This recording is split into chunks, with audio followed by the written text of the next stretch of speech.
Le thème de mon message ce matin, c'est les dangers de l'irresponsabilité. Nous sommes debout, nous allons lire la parole de Dieu.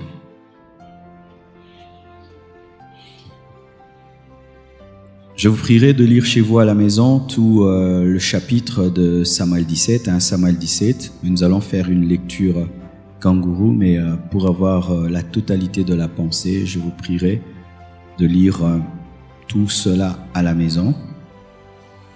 Et nous allons prendre du verset 33 au verset 36, mais il faudrait lire tout le chapitre.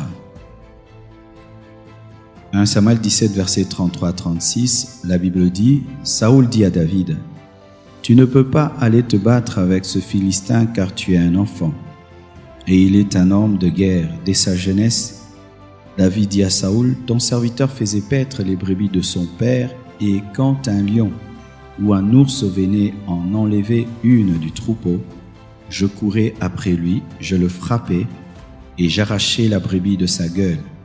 S'il se dressait contre moi, je le saisissais par la gorge, je le frappais et je le tuais. C'est ainsi que ton serviteur a terrassé le lion et l'ours, et il en sera du Philistin, de cet incirconcis, comme de l'un d'eux, car il a insulté l'armée du Dieu vivant. » David dit encore, « L'Éternel qui m'a délivré de la griffe du lion et de la patte de l'ours, me délivrera aussi de la main de ce Philistin. » Et Saoul dit à David, « Va, et que l'Éternel soit avec toi. » Le verset 32, toujours dans 1 Samuel 17, nous dit, « David dit à Saoul, que personne ne se décourage à cause de ce Philistin, ton serviteur ira se battre avec lui. » Acclamons la parole, asseyez-vous s'il vous plaît.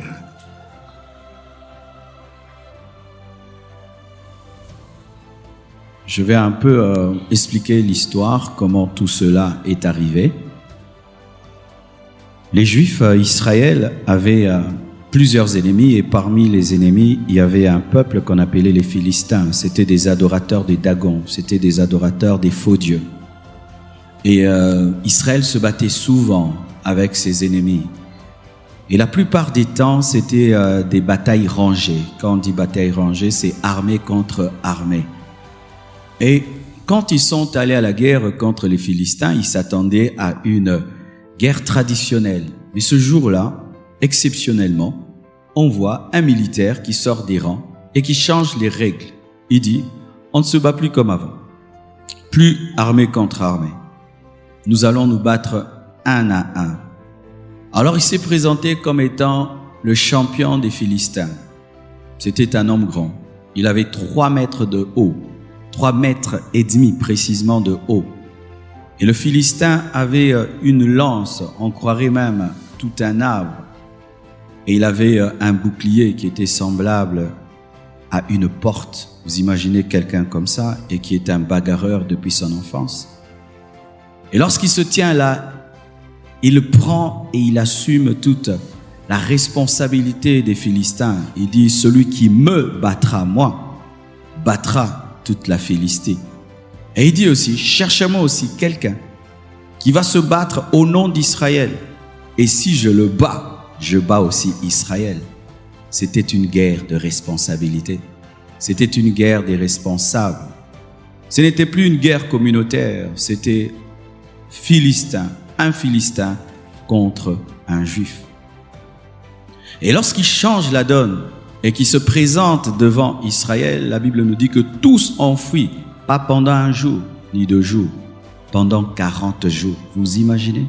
Pendant 40 jours, ils fuyaient. Alors qu'ils sont allés à la guerre pour se battre, mais personne n'a osé, parce qu'ils avaient en eux un système de pensée irresponsable. Ils attendaient que quelqu'un d'autre aille à leur place. Ils attendaient que quelqu'un d'autre aille mourir à leur place. Ils attendaient à ce que quelqu'un puisse relever le défi, mais pas moi. Quelqu'un va relever le défi, mais ce ne sera pas moi. Quelqu'un va le faire. Quelqu'un va le faire. Et ils étaient dans ce système de pensée pendant 40 jours. Et ces 40 jours se sont transformés en 40 jours de honte, 40 jours d'insultes. Au lieu qu'il fasse 40 jours de jeûne et de prière, c'était 40 jours de honte et d'insultes. Pourquoi? C'était des irresponsables. Face à Goliath, ils attendaient que quelqu'un relève le défi. Et pourquoi je dis cela? Parce que lorsque David est allé à la guerre et qu'il s'est enquéri de la situation, trouvant le Philistin en train d'insulter Israël, il a dit, qu'est-ce que le roi, qu'est-ce qu'on donnera à celui qui vaincra cet incirconcis? Et puis on dit, celui. Tu t'imagines, un militaire dit, celui. Donc lui n'est pas militaire. Celui qui le vaincra, quelqu'un le fera. Et bien aimés frères et sœurs, je crois qu'ils allaient des fois dormir pensant que le lendemain, Goliath allait disparaître. Souvent, les irresponsables pensent que le sommeil règle les problèmes. Sache, frère, que si tu n'as pas tué Goliath, même si tu dors le matin, tu le verras. Même si tu dors, le matin, Goliath sera devant toi et te dira, tue-moi si tu peux. Car on ne tue pas Goliath en dormant, on tue Goliath en allant sur le champ de guerre. Et eux ont cru que le temps allait arranger les choses. Et c'est ça encore, les irresponsables pensent que le temps va finir par arranger les choses. Bien-aimés, regardez très bien autour de vous. Mais il y a des personnes adultes qui ont échoué dans la vie. Le temps n'a pas réglé les choses. Il faut décider maintenant. Il faut agir maintenant. Ne pense pas que le temps va régler les choses. Un jour est passé, 2, 3, Goliath était toujours là. Et tous disaient, quelqu'un ira, mais personne n'allait. Car lorsque tu penses que quelqu'un d'autre pense qu'il ira, lui aussi pense que c'est toi qui iras. Et David est venu. Il a dit je, il n'a pas dit nous.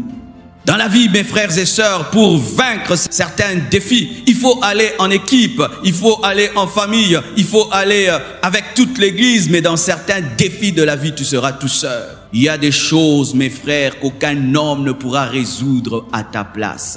Il y a des choses que vous ne ferez jamais pour moi, jamais et jamais pour moi, et j'en suis conscient. Il y a des choses que je peux faire pour toi, mais d'autres, je ne les ferai jamais pour toi. Il y a des guerres dans lesquelles tu peux aller en groupe, en troupe, en bataille, avec toute une armée. Mais face à Goliath, on ne vient pas à 10, ni à 3, on vient seul. Et lorsque ta mentalité, c'est toujours d'être soutenu, aidé, face à Goliath, tu mourras. Face à Goliath, tu reculeras. Face à Goliath, tu périras. J'aimerais, mes frères et sœurs, qu'ensemble nous puissions réfléchir sur notre système de pensée même congolais. Le Congolais, la plupart des temps, lorsqu'il se bat dans la vie, il doit toujours penser à quelqu'un va m'aider, quelqu'un va me soutenir, ma famille va m'aider, l'église va m'aider, la communauté va m'aider. C'est pourquoi nous sommes capables, mes frères, de voir même un papier jeté par terre et personne ne le ramasse. Pourquoi? Quelqu'un va le ramasser. Nous sommes capables d'avoir de la saleté devant nos maisons et personne ne balaye devant soi. Pourquoi? L'État va s'en occuper. Nous pensons toujours que quelqu'un d'autre viendra résoudre notre problème. C'est pourquoi nous échouons. Face à Goliath, mon frère, tu peux jeûner, prier, reculer et demander à toute l'armée de venir se battre pour toi. Aucun ne le fera. Il faut que tu te lèves et que tu le tues. Combien de fois dans notre nation et même dans nos églises, les choses n'avancent pas parce que nous comportons comme Israël. Nous attendons que l'autre puisse résoudre le problème. L'autre le fera. L'autre va le faire. Même à l'église, on peut sortir du culte. Les chaises sont laissées pêle-mêle. Pourquoi? Quand tu t'assieds, tu trouves ta chaise bien classée. Mais quand tu t'en vas, tu la laisses en pêle-mêle et il y aura des anges qui viendront. Quelqu'un viendra balayer pour toi, essuyer pour toi. Comme je l'ai dit au premier culte, on peut bien utiliser les synthés. Et puis c'est poussiéreux. Il joue le synthé et il rentre. Quelqu'un va essuyer le synthé qu'il utilise, quelqu'un va essuyer le drum qu'il utilise, quelqu'un va prendre soin du micro qu'il utilise. Mes frères et sœurs qui veillent sur mon micro savent, moi-même je veille sur ce micro. Moi-même. C'est ainsi, frères, que nous détruisons les stades. Quelqu'un va arranger, tu montes dessus, tu danses, tu casses. Mais ailleurs, tu jettes un papier, tout le monde se précipite pour le ramasser. Mais ici, quand on voit un papier et que 2 jours, 3 jours, personne ne le ramasse, quelqu'un d'autre ajoute un deuxième papier. Et puis un troisième, ça devient une poubelle. C'est vrai que le gouvernement a des responsabilités. Mais est-ce que le gouvernement viendra laver ta maison? Viendra ranger ta maison? Viendra curer le caniveau qui est devant chez toi? Viendra arranger ton jardin? qui te donnent des moustiques qui te rendent malade. Ça aussi, c'est la responsabilité du gouvernement. Le gouvernement viendra balayer l'église Compassion, viendra nous aider à sortir en ordre. Le gouvernement viendra faire cela aussi. Et pourquoi il s'est comporté différemment? Pourquoi David était différent de ses frères, différent de ses sœurs? Pourquoi était-il différent de l'armée d'Israël? C'est parce qu'il était à l'école de la responsabilité. Dites l'école de la responsabilité. Eh bien, dans la parole de Dieu, c'est comme s'il y avait un traitement bizarre sur David. C'était le plus jeune, mais c'est celui à qui on avait confié des brebis. Et quand il avait la responsabilité des brebis, que faisait-il? C'était un responsable. Lorsqu'un lion venait, il se tenait devant le lion. Lorsque l'ours venait, il se tenait seul et il pouvait l'arracher une brebis. C'était un responsable. Il pouvait prendre soin des animaux. Et quand il s'agissait maintenant de défendre des hommes, c'était que naturel, c'était déjà une habitude. Il était à l'école de la responsabilité. Dans ce culte d'équilibre, chers parents, j'aimerais vous dire de soumettre vos enfants à l'école de la responsabilité. Lorsque vous faites tout pour les enfants et tout pour les enfants, vous êtes en train d'engendrer des irresponsables. Voyez les pays étrangers, il suffit seulement que tu aies 17 ans, commence à te dire que tu es capable. Toi aussi tu dois, toi aussi tu peux, toi aussi tu dois, toi aussi tu peux. Mais en Afrique, tu as 18 ans, je suis un enfant. Apprends à tes enfants après qu'ils aient mangé, qu'ils apprennent à essuyer leurs assiettes, à ranger leur chambre, à balayer la chambre. Tu es en train d'inculquer à l'enfant d'arranger sa maison et demain d'arranger le pays. Et lorsque tu fais tout et tu lui apprends rien, il n'est responsable de rien, ni même de fermer la maison, ni de l'ouvrir. Mes frères, mon enfant dernièrement il voulait un chien et je lui ai dit ok, tu veux le chien, tu vas commencer à le nourrir. Au départ, je veillais qu'on puisse lui donner la nourriture et je lui donnais à manger. J'ai arrêté de le faire, j'ai dit tu veux le chien, tu le nourris. Et quand je vois le chien, je lui dis, Oracle, est-ce que ton chien a mangé? Il n'a pas mangé. Réveille-toi, va nourrir ton chien. Ton chien a faim. Ton chien, est-ce qu'il a mangé? Quand je le trouve en train de manger, je dis, tu es en train de manger. Est-ce que ton chien a mangé? Sens de responsabilité. Faites-le à temps, mes frères. Sinon, nous allons engendrer des gens qui cassent tout, qui détruisent tout et qui attendent que les autres puissent arranger à leur place. Si les nations autour de nous sont en train de se développer, c'est parce que chacun est responsable de son pays. Il dit, c'est mon pays, c'est ma nation, c'est mon église, c'est ma vie. Dis, c'est ma vie. C'est ta vie. C'est pas la mienne, c'est ta vie. Regardez, déjà dans la nature, Dieu nous a enseigné cela. Même si vous êtes des jumeaux, quand vous naissez séparés, chacun sa vie. Clair et net. John est là. Biou, je ne sais pas où il est. John vit. Il a épousé une femme qui n'est pas la femme de Biou. Il a des enfants qui ne sont pas les enfants de Biou. C'est sa vie. Il est assis là. Biou, peut-être il viendra au 3e culte. Mais ils sont sortis du ventre de leur mère le même jour. Et si même ce sont des siamois, on finit par les couper. Et si vous ne les coupez pas, ils vont mourir. Pourquoi? L'homme a été créé pour être responsable. Et quand Dieu a créé Adam et Ève, il leur a donné une responsabilité. Cultiver le jardin. Responsabilité. Dieu n'engendre jamais des irresponsables. Jamais. Lorsque quelqu'un prie le Seigneur, il adore et il devient spirituel et vous sentez qu'il devient irresponsable, il n'a pas compris l'évangile. Un homme qui comprend l'évangile devient responsable de sa vie. Voyez, quand l'enfant naît, la première chose qu'on fait, c'est quoi? Couper le cordon ombilical. Tu ne vas plus manger par maman. Tu ne vas plus respirer par maman.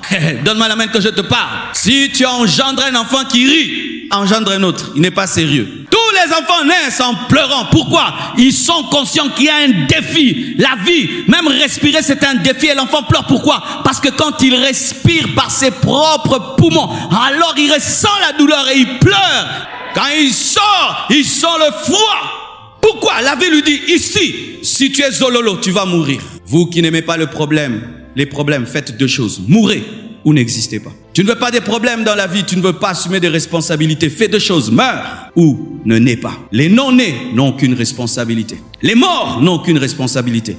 Mais si tu es vivant, tu dois assumer les responsabilités face à ton Goliath. Quoi que tu fasses, Goliath sera toujours là. Tu dors, tu te réveilles, il l'attend. Il te dit, tue-moi, tue-moi. Tu me tues, tu deviens roi. Tu me tues, tu deviens général. Tu me tues pas, je t'insulte. Alléluia. Bien-aimés frères et sœurs, si nous ne faisons pas cela, nous allons nous cacher derrière la prière pour fuir nos responsabilités. Et si vous lisez dans la parole de Dieu, la Bible nous parle du Samaritain. Mais que nous dit la Bible? Quelqu'un est sorti et il a été frappé par des brigands. Et un lévite est passé par là, un homme spirituel. Il a vu cet homme tabassé. Il a dit non, quelqu'un d'autre va s'en charger. C'est ce que nous faisons. Lorsque nous sortons, nous trouvons des gens qui ont faim et qui, certains même, sont évanouis. Qu'est-ce que nous faisons au Congo? Quelqu'un d'autre va le faire. Et puis tu passes. Peut-être qu'après 2 heures, il meurt. Est-ce que même nous posons la question, si cet homme, si je ne fais rien, est-ce qu'il vivra ou mourra? Non, quelqu'un le fera. Êtes-vous sûr qu'il y a toujours quelqu'un qui fait quelque chose? Quand nous voyons des gens évanouis, nous sortons du culte là, quelqu'un est tombé là, évanoui. Tout le monde le saute. Le pasteur s'en chargera.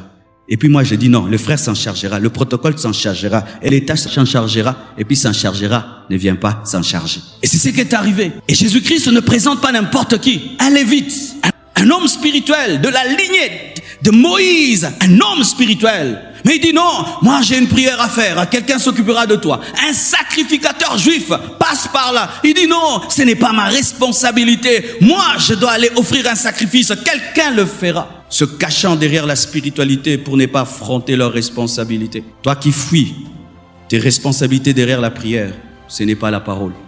Je suis contre la rétrétomanie. Tu connais la rétrétomanie? C'est la science qui consiste à fuir les problèmes dans la prière. Il y a beaucoup de rétrétomanes dans les églises. Tu vois seulement Goliath, il te feinte comme ça. 21. Tu reviens te faire 40. Tu reviens te faire 80. Toute ta vie, tu pries, tu jeûnes.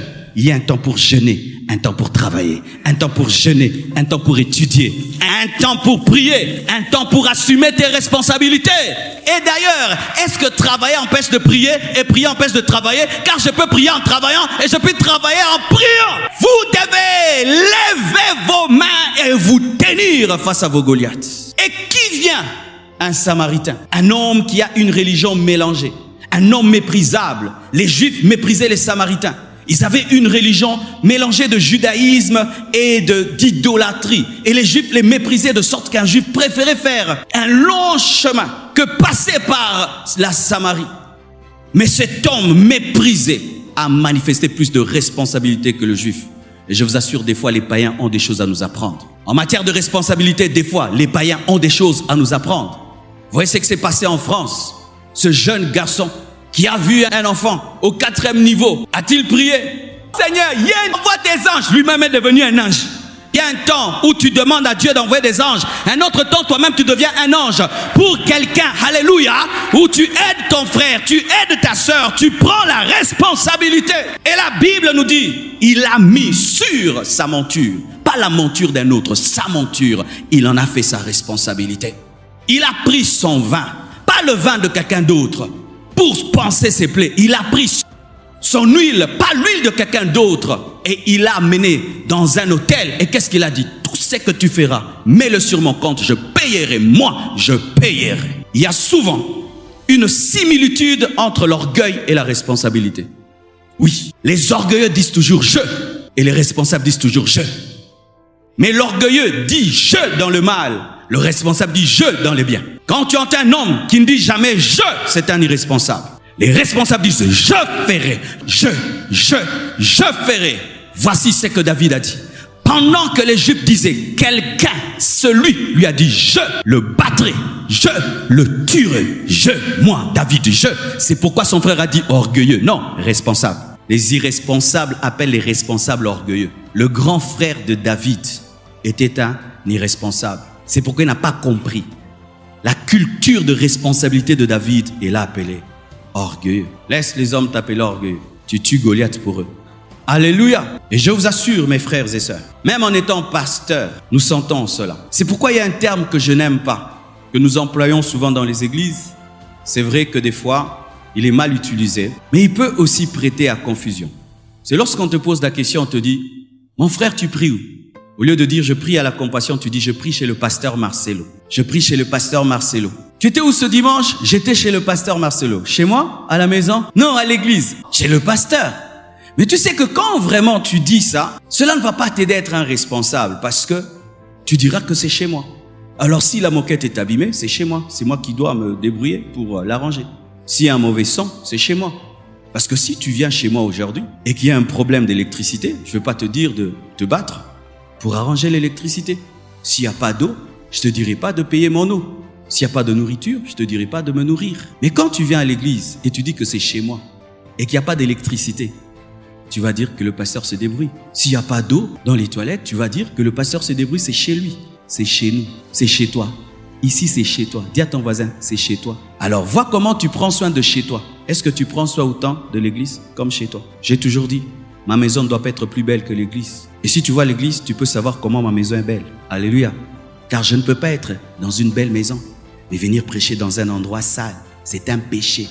C'est un péché. La Bible dit, vos maisons sont lambrisées pendant que ma maison est détruite. C'est chez moi.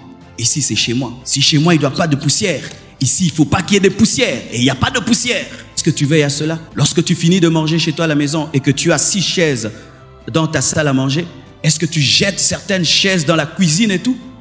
Même quand vous ne mangez pas, vos maisons sont rangées. Mais quand nous finissons le culte, les chaises sont en pêle-mêle. Pourquoi? Ce n'est pas chez nous. Chez toi, si tu as ordonné, si on débarque à n'importe quel moment, ta maison est toujours balayée et torchonnée. Mais à l'église, est-ce qu'on peut débarquer à n'importe quel moment et la trouver balayée et torchonnée? Chez toi, il y a de l'électricité et de l'eau. Tu veilles à payer l'électricité. Est-ce que tu veilles à cela? Est-ce que même tu poses des questions? Nous sommes en train de construire. Et vous voyez même, nous avons eu un petit problème avec la fondation parce que la deuxième équipe nous a montré qu'il fallait encore creuser parce que 2 niveaux de balcon, c'est grave. Mais est-ce que tu te poses des questions? Comment vous faites pour rembler ce trou? Le responsable dit, je bâtirai. Mais l'irresponsable dit, ils bâtiront. Il dit, il a des partenaires. Quelqu'un fera quelque chose. Ça finira par marcher.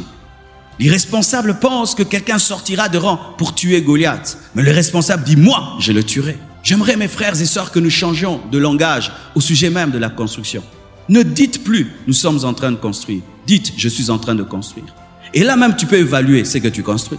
Est-ce que c'est que tu donneras même ce matin pour acheter un bar de fer, une brique, un sac de ciment?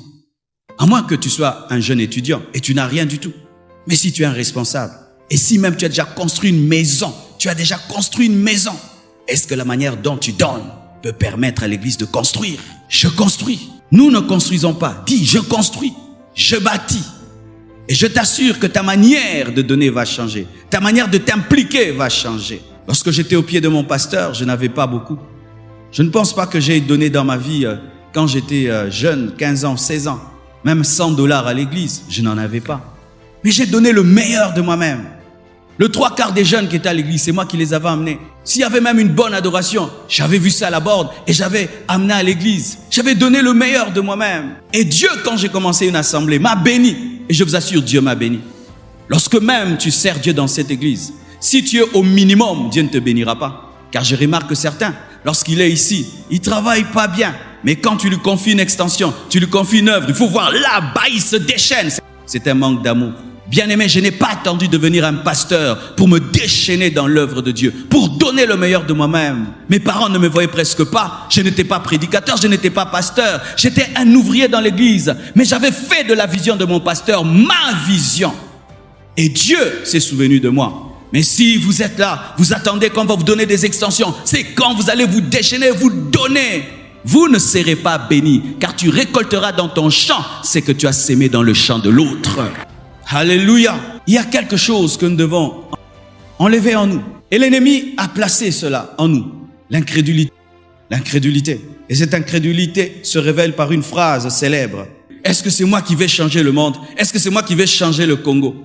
Et chaque fois que tu veux faire une chose et tu vas assumer la responsabilité de ta nation, la responsabilité de ton église, de ta famille, une voix te dit, est-ce que tu changeras? Oui, tu peux changer quelque chose. David a changé la donne. Je dis, David a changé la donne. David a changé.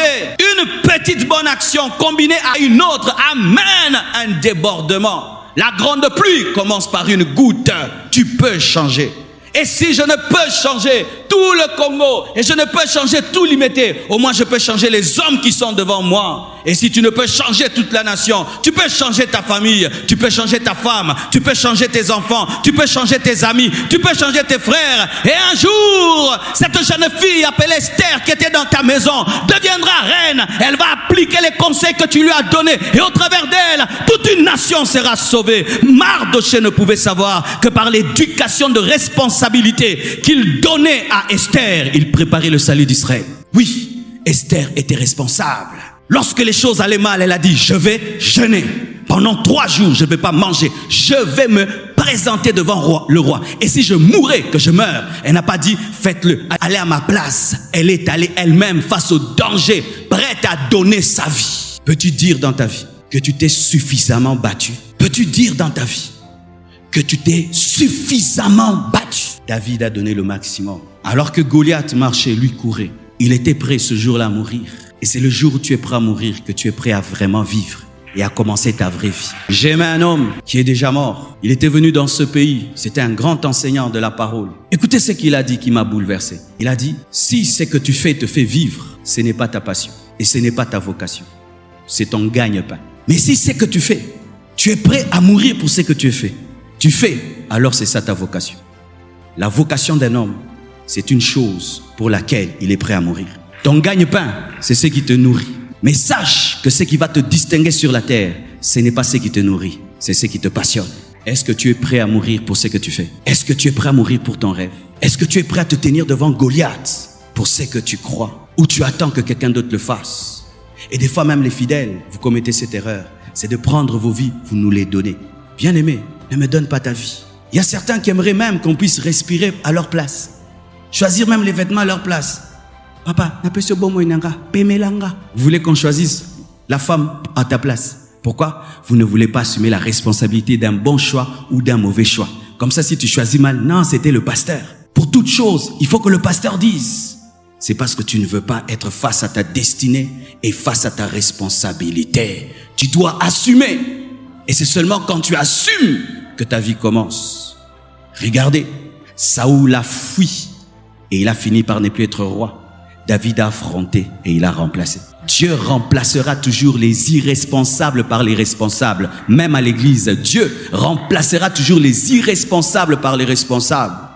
Je peux vous donner un cas dans cette assemblée. J'avais toujours un souci d'avoir une intendance bien ordonnée, classée, où toute chose est à sa place comme dans un magasin. Quand on achète quelque chose, c'est placé. Vous avez besoin d'une caméra, elle est là. Un micro, il est là. Une fleur, tout est là. Tout est répertorié. Je l'ai vu dans d'autres églises, mais chez nous, ce n'était pas le cas. Et j'ai mis quelqu'un, frère, fais-le. Et je n'avais pas contrôlé. Un jour, comme ça, l'esprit m'a dit, va dans l'intendance. Mes frères, c'était une poubelle. Ils jetaient les choses. Après un temps, je donne une petite charge à un frère. Je dis, frère, toi, tu seras l'intendant que de la presse. Tu ne prendras soin que des caméras, pas de tous les biens de l'église. Et un jour, je vais visiter l'intendance de l'église, de la presse. Les caméras sont à leur place, les chargeurs à leur place, les fils à leur place. Tout est répertorié. J'ai dit, frère, tu deviens l'intendant de l'église. Et il est devenu l'intendant de l'église. Mais l'autre, les responsables te remplaceront. Dans tous les domaines de la vie. Le jour où David a vaincu Goliath, il était devenu roi, mais sans titre. Il n'avait pas le trône, il n'avait pas la couronne, mais c'était une question de temps. Il avait déjà le cœur du roi. Il était prêt à se sacrifier pour le peuple de Dieu. Et Dieu a vu cela en lui. C'est pourquoi, mes frères, n'attendez pas des salaires pour être des responsables. N'attendez pas des acclamations des hommes. Soyez seulement des hommes qui aiment l'excellence et qui assument leurs responsabilités. Lorsque tu ramasses un papier, personne ne t'acclame, mais Dieu a vu, tu as déjà la qualité d'un prince. Se ramasser et prendre un papier, le mettre dans ta poche et le jeter chez toi, ramasser ta bouteille et la ramener chez toi, c'est déjà la nature d'un grand. Prendre la saleté, la cacher, c'est la nature d'un homme médiocre. Et quand Dieu cherchera un roi, il cherchera parmi les responsables. Et s'il n'est pas au champ de bataille, il va dire à Isaïe, envoie le futur roi à la guerre. Mais comme je ne peux te dire pourquoi il y va, alors je te dis de lui dire d'amener quoi? La nourriture. Il a amené la nourriture alors qu'il a amené la victoire. Soyez fidèles en peu de choses et Dieu vous confiera des grandes choses. N'attends pas des millions pour bien gérer. N'attends pas des milliards pour bien gérer. N'attends pas que Dieu te confie 20 personnes pour bien gérer ou 10 000 personnes. Si on te confie 3 personnes, prends-en soin. On te donne un petit département, donne-toi tout entier. Quelle était la responsabilité de David? Les animaux. Deuxièmement, on lui a donné un panier. Dites panier. Le panier, rempli de nourriture, c'est tout. Mais il avait l'onction. Il amène le panier. Et quand il donne le panier, il entend la voix de l'appel. Tue-moi. Goliath lui dit, tue-moi. Je deviendrai excellent. Quand? Quand deviendras-tu excellent? Quand il y aura plus? Quand tu seras sous les lumières? Mes frères, voici. Il y a des choses qu'on n'apprend pas en public. Si tu ne les as pas maîtrisées dans le secret, tu échoueras en public. C'est pourquoi lorsqu'on a voulu décourager David, il a dit quoi? Le Dieu qui m'a délivré de la patte de l'ours, de la griffe du lion, me donnera la victoire devant cet incirconcis. Si déjà tu as la nature, une culture de responsabilité, lorsqu'on voudra te tester, tellement que c'est naturel en toi, tu n'auras pas besoin de forcer quoi que ce soit. C'est ainsi que tu es. Bien-aimé, très tôt, apprenez à vos enfants à être des responsables. Et très tôt, soyez des responsables. C'est vrai, le monde va vous aider. Mais il y a pour certaines choses, personne ne viendra à ta rescousse. Toi-même et Dieu. Face à ton cahier, le pasteur ne viendra pas résoudre ton interrogation. Alléluia. Quand tu vas faire une interview, le pasteur ne viendra pas pour répondre à ta place. Ce sera l'ensemble de ta formation qui parlera. Quand à certains ici, on vous confiera des églises, je ne vais pas les diriger avec vous. Quand vous serez face à vos défis, aux problèmes qu'il y a dans les églises, ce sera toi face à ça. Je ne viendrai pas diriger. Dernièrement, notre pasteur de l'extension de Massina m'appelle. « Pasteur, on nous a volé le mixeur et l'ampli. » J'ai dit, « Oh, vraiment, pasteur, que Dieu t'aide. » Je ne lui ai pas donné un mixeur ni un ampli. J'ai prié pour lui. Je l'ai déjà enseigné comment diriger une église et comment demander aux fidèles l'argent. Oh, moi je demande ici pour lui, que lui aussi demande là-bas.